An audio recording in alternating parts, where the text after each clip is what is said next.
Live with your mom because she's poor? No way. I'll go only after she's dead. As soon as I brought up the idea of living with my mom, my husband blurted out those words. I was so taken aback by his rejection that I couldn't say anything more. But 6 months later, I would throw those words right back at him. He would regret his refusal, his face pale with shock. My name is Eva. I'm 45 years old. I met my husband, Nathan, who's 2 years older than me, while working as a kitchen staff member at a hotel. At that time, he was front desk staff, but now he's a concierge. He was quite handsome, fluent in languages, and really cool. After we got married, our daughter Heather was born, and I quit my job. Once Heather started elementary school, I began working part-time in the deli section of a local supermarket. We always dreamed of owning a home, but remained stuck in a rental apartment as time passed. We could have afforded a house if we had really tried, but we were comfortable where we were and ended up staying there for many years. Nathan wasn't keen on buying a house either. Maybe it was because we both had the idea of eventually moving in with our parents. Both of us being only children, we vaguely thought we'd end up living in one of our parents' homes. But we didn't get along great with our in-laws, so we never really discussed it in detail. My parents' house is about a 30-minute drive away, in a quiet, natural area. My father, who ran a confectionery shop, passed away 3 years ago, and we closed the shop then. My mother, in her 20s, lives alone and gets by on her pension. I used to visit her regularly, with Heather, but since she became a busy high school student with clubs and part-time jobs, we haven't been able to go together recently. I also increased my part-time hours to save for her education, so I haven't been able to visit my mom for a few months. Still, my mom is a bright and active woman involved in hobbies and volunteer work. She's been healthy and hasn't really been sick, so I guess I wasn't too worried. But lately, I've been concerned because she hasn't contacted me. She used to send photos of her hiking trips and flower arrangement classes, which reassured me she was doing well, but that stopped. My emails went unanswered, and phone calls wouldn't go through. Something was wrong. After finishing my part-time job, I drove to her house. Her house, where I was born, is old, built by my father. Although the shop had been renovated a few times, the living space was mostly untouched, repaired only when absolutely necessary. As I parked in the driveway at dusk, I noticed it was dark inside, no lights on. Was my mom not home? She usually went out, but was almost always back by the afternoon. I pressed the doorbell, but there was no response. No sound of the chime inside. Maybe it was broken? Mom, I'm opening the door. I took out my key and opened the door. Entering the house, I was startled. Yikes! In the dim light, I saw a shadowy figure and involuntarily cried out. Startled by my voice, the figure turned around. Eva? Mom? As I approached the table where my mom was, I saw her holding a small sandwich in the dark. Mom, what's going on? Oh, sorry. I was just having my dinner. There was nothing else on the table, just that one small sandwich. I mean, why are you sitting in the dark? I thought nobody was home. Oh, Yes, right. She seemed unlike her usual vibrant self, almost lifeless. I tried to contact you, but couldn't reach you by mail or phone. The electricity was cut off, so I couldn't charge anything. Sorry. Electricity cut off? Are you that short on money? Well, we were self-employed and the pension isn't much. To the point where you can't pay for electricity? We were never wealthy, but I didn't think we were that bad off. My parents paid for my vocational school and helped when I got married. They even spent generously on Heather. I felt ashamed for not knowing my mom's situation and for neglecting her. I took the bill from her and paid the electricity bill. I also bought food for the two of us. It would take a while for the power to come back, so I decided we'd have a dinner together. I called home, and Heather answered. I'm at Grandma's. There's a bit of a problem, so I'll be late coming back. Okay, I'll make something for dinner. Thanks. That would be a great help. She had grown into a good kid, despite a rebellious phase in middle school. Is your dad back yet? No, not yet. He's been coming home late, a lot lately. Leaving the house matters to Heather, I sat down to dinner with my mom, lit by an emergency lantern. In the lantern light, she looked thin and pale, much older than before, although it might have just been the dim light. Mom, are you feeling okay? I've been a bit off lately. Maybe it's my age. She smiled weakly, but seemed to enjoy the meal. Sorry, it's just supermarket food. No, it's been a while since I've had a full meal. What? Why are you so short on money? Had some expenses. Expenses? Big expenses can come up just from living, especially in an old house like ours. Things break and need repair, and I assumed that was where her money was going. Mom, if you're struggling with money, why don't we live together? I just said it naturally. Living apart, I can't keep an eye on her, but if we live together, we can share meals, and I can help with any repairs that are needed. But she said, It's okay. My fixed deposit will mature soon. I'll manage somehow. Besides, what would Nathan say? Indeed, I couldn't imagine my husband agreeing to it. He would definitely balk at spending even a penny on the repairs of an old house. Simply put, he's stingy. Extremely so. He also didn't get along with my father. Dad had a craftsman spirit and high pride, so they often clashed. That's why he hardly ever visited my parents' home. He'd probably hate the idea of living with my mom now. Still, I couldn't leave her alone in this state, so I decided to bring it up with him. But... Live with your mom? Because she's poor? No way. I'll go only after she's dead.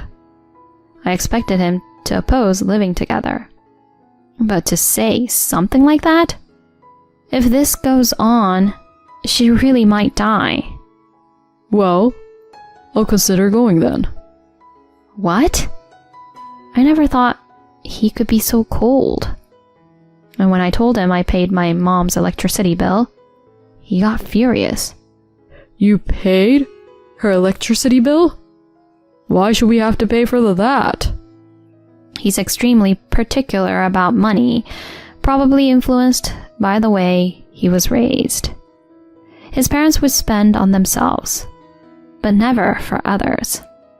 They seemed to be living beyond their means, just for show. Nathan had the same tendencies. If I had realized this earlier, I might have reconsidered marrying him. I didn't see it before we married. I remember, he was always well dressed, but he never treated me to a meal during our dates. And the gifts he gave for birthdays or Christmas were something a kid could afford with their allowance. It's not that these things are bad, but it always left me feeling uneasy. So it's typical of him to get angry about paying for my mother's electricity bill. But how can I just leave my struggling mom alone? Why do we have to take care of her? What? Are you telling me I can't help my own mother? I owe her for raising me, and we should do some filial duties, right? She didn't raise me. Are you being serious? My parents helped us when we got married and when Heather was born. Have you forgotten their kindness? Your parents never helped us. I never asked for their help. If they couldn't afford it, they shouldn't have done it. It's their own fault if they can't manage their finances. You actually think that way about my parents?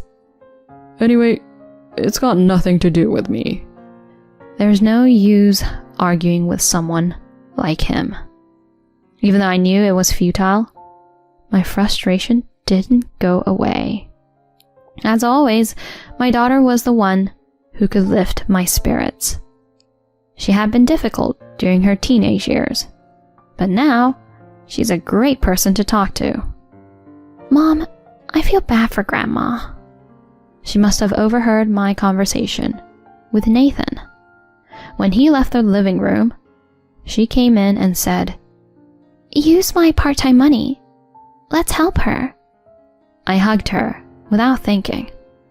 "Thanks, sweetie, but it's okay. I have some savings, so we'll manage." "You have savings?" "Otherwise, your dad would spend it all." "He is generous with himself, isn't he?" Laughing together with her made me feel a bit better. Plus, Grandma said her deposit is maturing soon. It's probably not much, but at the time I thought that way. Little did I know how well she had managed her finances. Eva, help me. It was 6 months later that Nathan came to me pleading. I had been visiting my mom regularly and helping her financially, and she was starting to recover. There was a reason why she had started to struggle with money, and it involved my husband. "What's up?" My parents are about to go bankrupt. I thought they were in deep debt. Their house and car never seemed to fit their means. I have to do something. Then, do something. How can I? Why not? Where would I get that kind of money? You have personal savings, right? You barely give me any of your salary for living expenses, so I've been managing with my part-time income. You're saving the rest, aren't you? Well, it's just... Please, help me. You want our family to shoulder your parents' debts? Remember how angry you got when I paid my mom's electricity bill? I was wrong about that. Please, I'm begging you. Let's live with my parents. What? I'll just return your words to you. Huh? I'm just giving you back the words you said to me. What? Did I say something? What? You don't remember? I haven't forgotten a single word. So, what did I... Live with your mom because she's poor? No way. I'll go only after she's dead. What? That's what you said.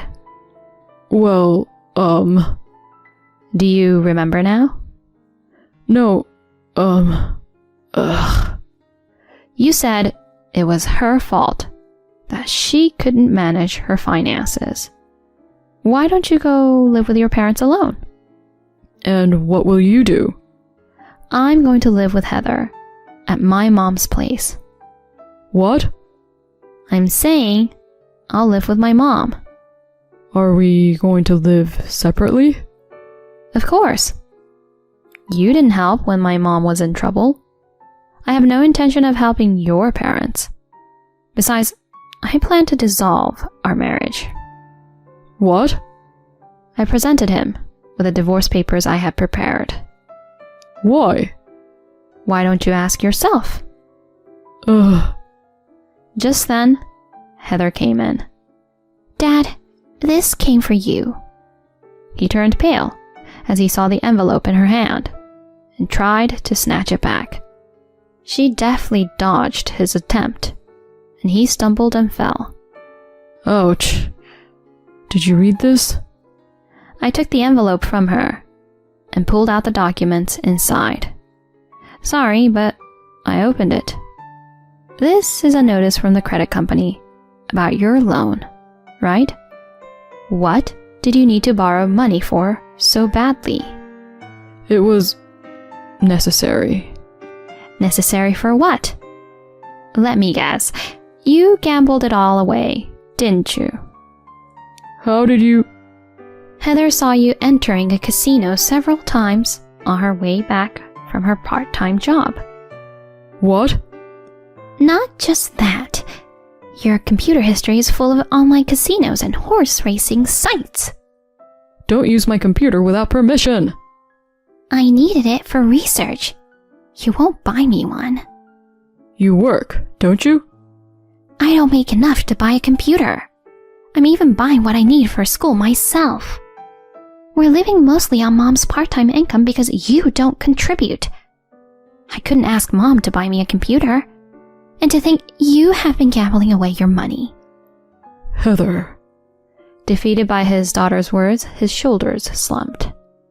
We both worked jobs without regular weekends, so we rarely had the same days off. He must have thought his gambling went unnoticed, but our daughter was one step ahead. She hadn't just stumbled upon his casino visits or computer history. She had been suspicious and investigated. His gambling addiction wasn't a recent development. When I checked his bank account, I saw his salary would be withdrawn almost immediately after deposit, leaving no balance. No wonder you weren't enthusiastic about buying a home. You can't get a loan with your own debts, let alone pay off your parents. But I don't want your parents borrowing money from my mother because you're broke. What? Your parents borrowed money from my mom. That's why she was struggling. They kept borrowing, saying your mom was sick and needed treatment. They told her not to tell us because it would worry us. My mom felt sorry for them and lent them money, planning to keep it secret. But when I said I was divorcing you and moving back home, she told me. What? Don't worry. The illness was a lie. They've borrowed so much, they can't borrow from friends or relatives anymore and ended up going to my mom. When she went to ask for repayment, she was surprised to see your mom perfectly healthy. While they were pushing my mom into hardship, they continued living comfortably. It's unbelievable. I couldn't be part of such a family anymore, so I filed for divorce. I moved back to my mom's house with Heather.